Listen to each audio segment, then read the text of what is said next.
Good evening and welcome here to My State of Mind, the mini version here on WPRI.com.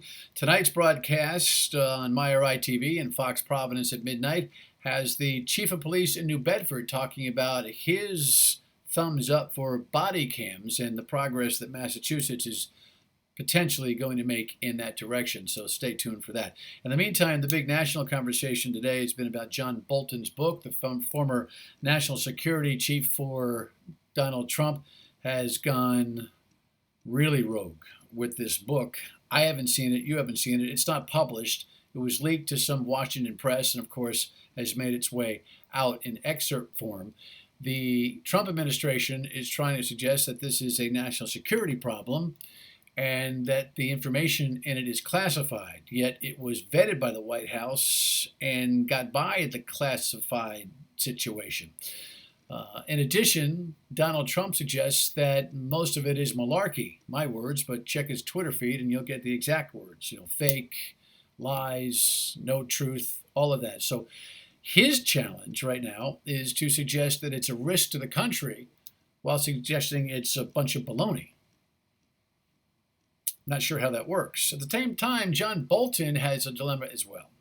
And his dilemma is that he didn't testify in the impeachment hearings and instead is telling his story about chronic obstruction of justice in his mind by Donald Trump via a book from which he shall make some considerable dough.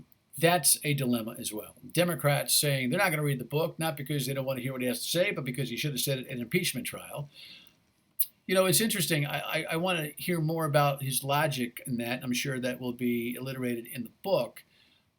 John Bolton he's a hawk. He's an absolute hawk. I haven't bought into a lot of what he's had to say over time, but he is well renowned for his diligence, for his note-taking, for his accuracy, and for his research skills. So I'm doubting very much that there's a lot of baloney in this book.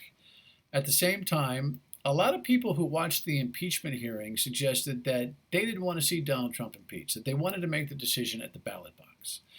If Democrats were smart, they would embrace the information because we're not going back to impeachment and the ultimate decision is going to be made by voters at the ballot box. This book has a chance to influence the ballot box. And so while both Donald Trump and John Bolton have these walking, talking conflicts in the argument, the ballot box will be the final arbiter. And buying the book and reading the book may just help you get to a decision. Just my thought. You have a great night.